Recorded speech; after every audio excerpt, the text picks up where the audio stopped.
Have you ever been to Lanyu, the Orchid Island? Today, we'll be talking about this documentary film that is just released in Taiwan today, and it is about the story of an indigenous writer from the island Lanyu. And by the way, Lanyu is actually an island really close to Taiwan, and there are lots of indigenous people, Tao people, living there. So stay tuned to discover more.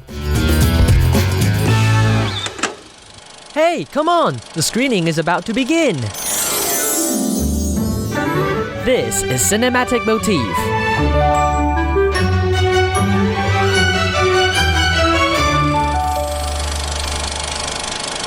Hello, I'm Wanson, a film critic and a content creator, and welcome back to Cinematic Motif, where I introduce you films in Taiwan and around the world.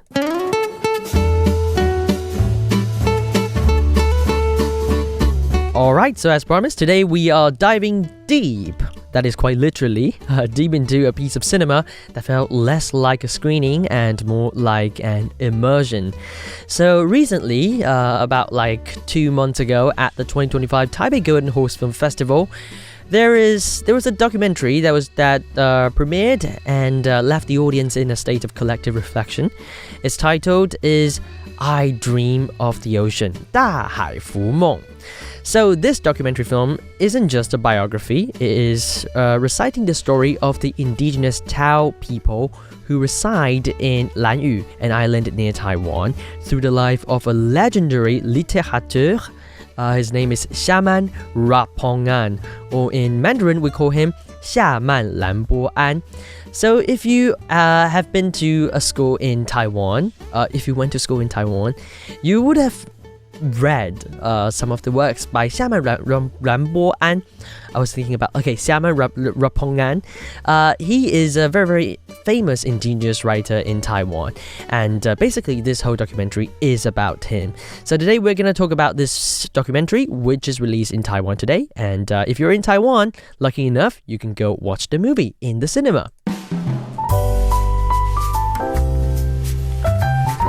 So, first of all, if you are not familiar with Syaman Rapongan, he is the voice of Orchid Island, Lanyu.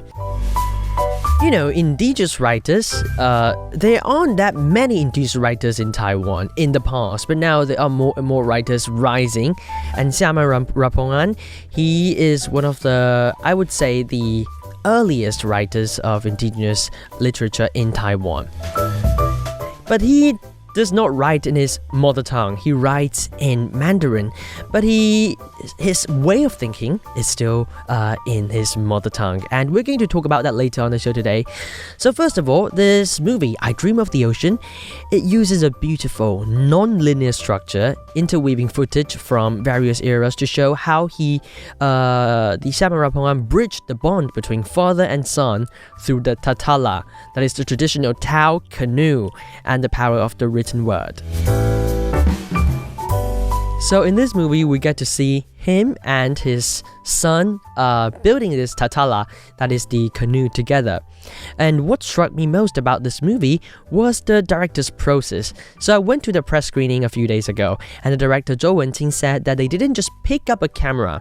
Well, actually, they did pick up the camera at very first time, but they held reading groups throughout the process. They hired literary consultants. They tried their best to combine literature and documentary together so that we can not just watch a documentary, but also reading the life of a really huge writer in Taiwan. And Syaman says something in the film that stayed with me. So he explained how he borrowed words to let the world understand his world. So basically, he learned a foreign language, that is Mandarin. He's not trying to assimilate, but to use it as a tool to preserve a culture that is rooted in the sea and the physical body of himself. So in this documentary, some of the critics of literature have also been talking about how Syaman Rapongan, he is putting physicality first rather than words. That means he himself is the someone who is practicing all these things that he's been writing about in the literature. So remember, we were talking about in this movie, there is a very specific event that is Syaman Rapongan building the tatala with his son. So now I'm playing you this track. This is from a indigenous, especially Tao. He's also a Tao musician, Syaman Rapongan. And he's also from Lanyu. And this track is from his album. It's called Song for the Launch of a New Assembled Canoe. 拼板舟下水礼赞 is basically singing. This is the track, the tune that they sing when the whole canoe is going into the ocean. Okay, and this track also featuring the voice, the vocal of Syaman Rapongan. So what you're hearing right now is the singing vocal from Syaman Rapongan and the main character of the documentary, Syaman Rapongan. Let's give it a listen and you'll feel the vibe of the Lanyu, the island.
I hope this music, this piece of music that I've selected for you can help you feel what it's like to be building a canoe in the Lanyu and then put that newly assembled canoe into the ocean, launch the new canoe.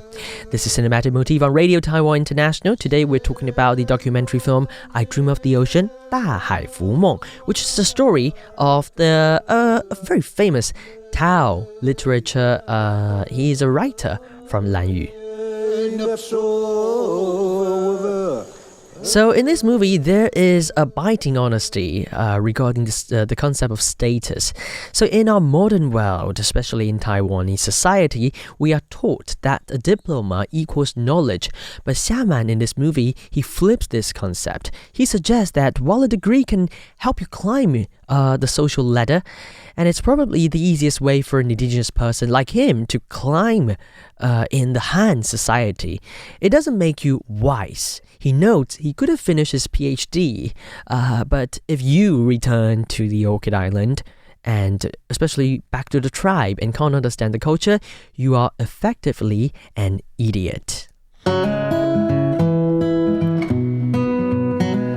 But how is that possible? So this film, I've talked about this film spans different generations, right? Actually spans like about 70 years. And then you get to see footages from the past and then footages right now. And you'll see that comparison between different generations. And they're still quite similar, I would say. Anyway, the film recounts the pain of Tao people, or not just Tao people, but indigenous people in Taiwan. They have been labeled a savage or useless mountain person by Han's educational standards in the past. And this has been shown in the film through Syaman's literature and then also old footages. But here is where Syaman's strength lies. He refused the indigenous preference quota for university back when he was young. So here in Taiwan, if you are part of the indigenous community, you'll get the chance to get into the university with some additional points. But he refused that, and he failed and retook the exams for years until he got in on his own merit into the Department of French in the Tamkong University in Taiwan. And why? Because he was refusing the colonial system. So the whole film covers the shooting period from 2019 to 2023, but it also captures a lifetime of resisting colonization. And as we've been talking about, Syaman's literature is body first. It's physical goes first. He didn't write about the ocean from a desk. He wrote about it while his muscles ached from rowing, and also when he was laboring and doing the work such as building the canoe. And he said in the documentary that he uses the ocean to correct his imperfections. I love this line so much. So Syaman, he once lived in Taipei, the city in Taiwan, but now he's now moved back to Lanyu for many years now.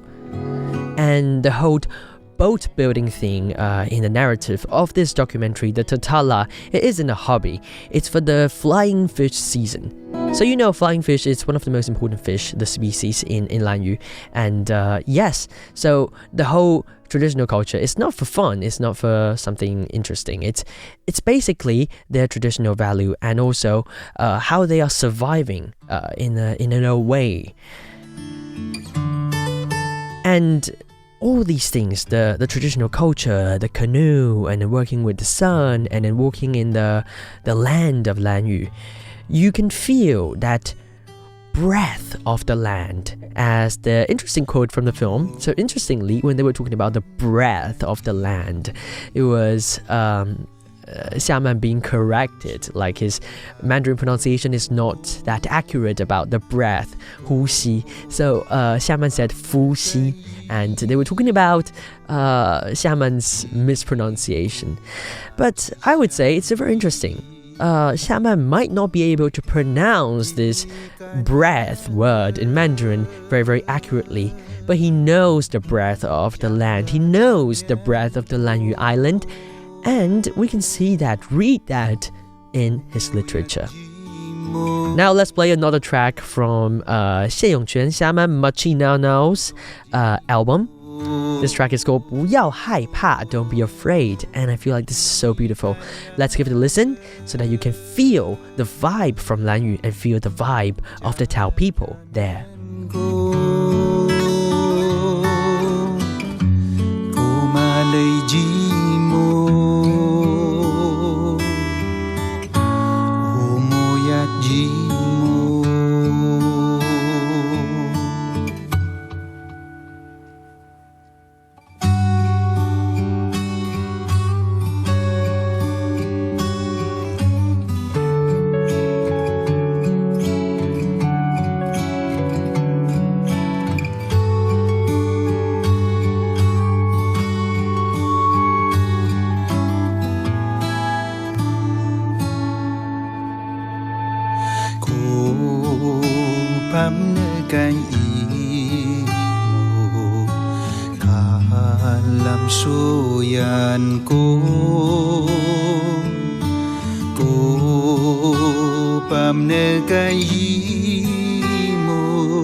One of the most interesting parts of this documentary is the interview of literary critics like Hong Hong. So in this documentary's interview, he points out that Syaman's writing is something the literary world has truly never seen before. It's a special grammar because Syaman thinks in the Tao language but writes in Mandarin. So the syntax feels fresh, it's rhythmic, very poetic, and it doesn't follow the standard rules of Han society or the Mandarin writing. And what I personally resonate with the most is that the film also explores a special connection between Syaman and the French anthropologist Véronique Arnaud. So Veronique, she was a very, very famous anthropologist who spent 47 years recording the story of Tao people in Lanyu. And this shows how the culture of Tao people and the literature of Syaman resonated far beyond the borders of Taiwan. It proves that the more specific and local a story is, the more universal it becomes. But if I have any critique, is that the film's narrative can be a bit difficult to trace. You have to be very focused. So, this whole movie, it's not a linear narrative. So it jumps between literature and documentary. So it really, really takes efforts to focus. But perhaps that is the point. The ocean isn't easy to navigate. Why should a film about it be a simple straight line? So this is a film about the breadth of the land. It's about a man who realized that his barbarian roots, well, that is the label from the colonial system, but he's not trying to put that label back on himself again. And he feels like these roots were actually his greatest source of wisdom. And it challenges us to ask, what have we forgotten in our rush to be, well, civilized or in the very structural system? So if you get a chance to see I Dream of the Ocean, take it and don't just watch it, and listen to it. Listen to the language, listen to the water, listen to the literature, and this movie is in cinemas in Taiwan today from the 9th of January. Alright, so that is all for Cinematic Motif today, and as always, if you've got any requests or feedback, do send your email to wanson@rti.org.tw, and you can also follow me on Instagram and YouTube. My handle is @wansonscafe. Final song for you today is another song about the ocean in Taiwan. He is a very, very famous singer in Taiwan. He's also an indigenous person with an indigenous background, but he's not from Lanyu. His name is Chen Jiannian Podul, and this track is his most famous track, 海洋 Ocean. And that's all for Cinematic Motif. Thank you for tuning in. I'm Wanson. I'll be back next week. Goodbye.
All it takes is a click to get to RTI online.